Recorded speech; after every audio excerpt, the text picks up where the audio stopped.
অসমীয়া গ্ৰামাঞ্চলৰ প্ৰতিঘৰ মানুহৰ বাৰীত দুজোপা হ'লেও নাৰিকল গছ থকা পৰিলক্ষিত হয়। সঠিকভাৱে যতন ল'লে 6 বছৰ মানৰ পৰাই নাৰিকল গছত ফল ধৰা দেখা পোৱা যায়। নাৰিকল গছে 4-4 বছৰ পৰ্যন্ত ফল দিবলৈ সক্ষম হয়। কিন্তু বিভিন্ন সময়ত বিভিন্ন ৰোগৰ সংক্ৰমণৰ বাবে ফল উৎপাদন হ্ৰাস পায়। নাৰিকলত সাধাৰণতে দেখা পোৱা এবিধ ৰোগ হৈছে কাণ্ডৰ ৰসক্ষৰণ ৰোগ। এই ৰোগৰ লক্ষণ হৈছে নাৰিকল গছৰ কাণ্ডত ফাট মেলি যায় আৰু তাৰ পৰা ৰঙচুৱা মুগা বৰণৰ ৰস ওলাই থকা এবিধ পদাৰ্থ বাগৰি গছৰ গুৰিলৈ আহে আৰু শুকাই কলা বৰণৰ হৈ পৰে। এই বেমাৰৰ প্ৰতিকাৰৰ বাবে গা গছৰ পচি যোৱা অংশ নিৰ্ণয় কৰি চোকা দাৰে চকলিয়াই গুচাই পেলাব লাগে। কাটি চাফা কৰা অংশত বৰদু মিশ্ৰণৰ মলম প্ৰস্তুত কৰি লগাব লাগে। 1-2 দিনৰ পিছত বৰদু মিশ্ৰণৰ সলনি কাটি চাফা কৰা অংশত গৰম আলকাতৰাৰ প্ৰলেপ দিলেও ভাল হোৱা দেখিবলৈ পোৱা যায়।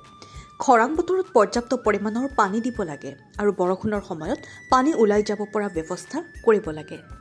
নিউজ ডেস্ক ৰিপৰ্ট, অংকুৰিত অসম।